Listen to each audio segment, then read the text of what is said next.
West Bengal has always been a land where politics is felt deeply, almost personally. Here, political language is not just about power, it is about emotion, memory, and identity.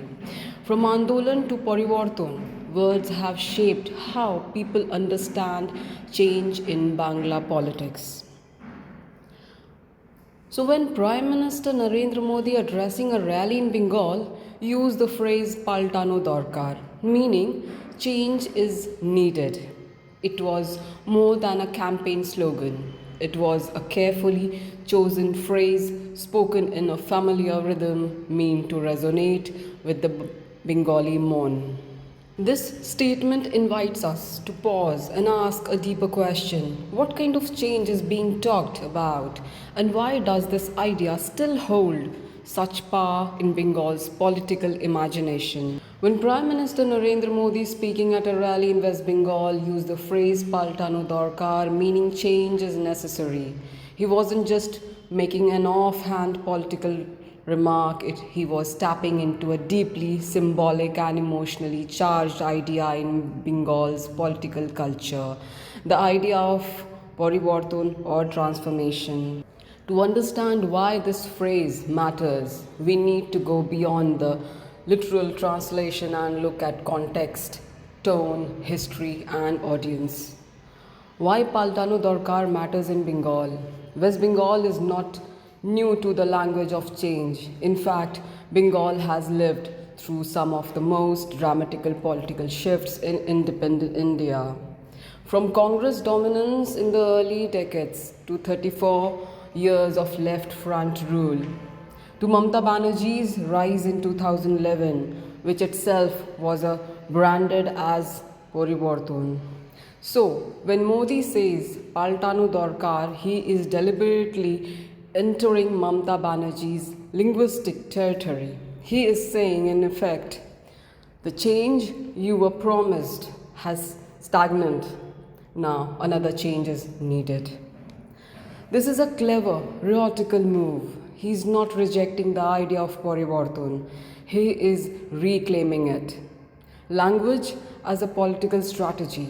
Notice that Modi did not say this is polished Hindi or English. He used local Bengali phrasing. That matters. In Bengal, language is identity. The moment a national leader says something that sounds Banglar, it creates a sense of apnatva. Uni amader bhasha bolchen. He is speaking our language. This tactic serves three purposes. It reduces the outsider image of the BJP in Bengal. It signals culture. It signals cultural respect. It frames Modi not as a distant Delhi leader, but as someone engaging directly with the Bangali mon.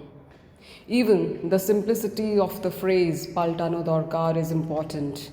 It's not academic, it's something a tea stall conversation might use. That makes it emotionally accessible. The implied critique of the current regime. Now, let's look at what is being implied, not explicitly said. When Modi says change is needed, the unstated assumption is he doesn't need to list all this in detail. The phrase works as a container into which people pour their own frustrations, whether it's about jobs, migration, industry, or local syndicate culture. In political communication, this is powerful. Instead of telling people what to feel, you give them a phrase and let them fill in the blanks. Competing narratives, Khela Hobe versus Paltano Dorkar. Bengal politics thrives on slogans. Khela Hobe framed politics as a confident, combative game, almost celebratory. Paltano Dorkar frames politics as a necessity, not entertainment. This is a subtle contrast. One suggests continuity and confidence, the other suggests urgency and course correction. Modi's message here is almost managerial rather than emotional. Enough drama, now it's time to reset.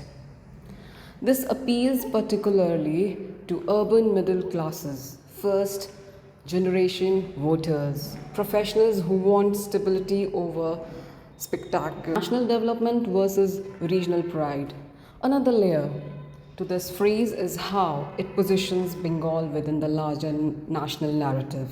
The BJP's broader pitch often revolves around infrastructure, manufacturing, global visibility, Viksit Bharat. By saying Paltano Dorkar in Bengal, Modi is implying Bangla can do better. Bangla Gorbo should match Bangla's potential. It's not framed as Bengal is failing, but rather Bengal is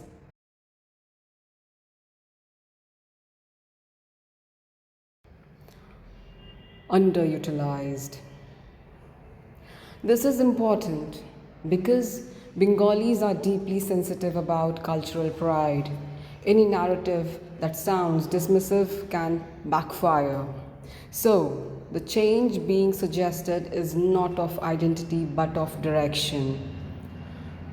Risk of this rhetoric. Of course, this strategy is not without risk. For many Bengalis, especially in rural and semi urban areas, Mamata Banerjee is not just a political leader. She is Didi, a familiar, emotionally embedded figure. So when Modi says, Paltano Dorkar, some voters hear, you are asking us to abandon our own?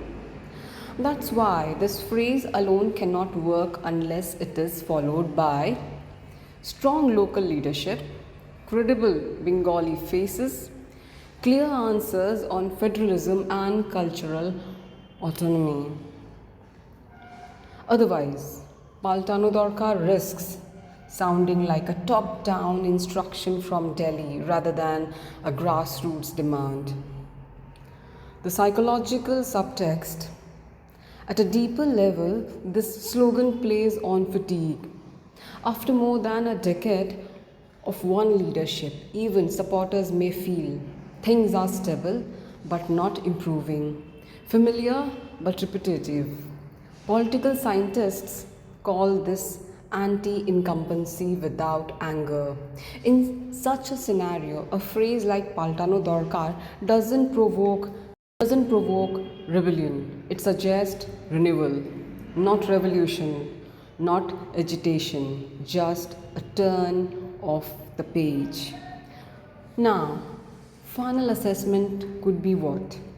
When Modi says Paltano Dorkar in a Bengal rally, he is doing several things at once.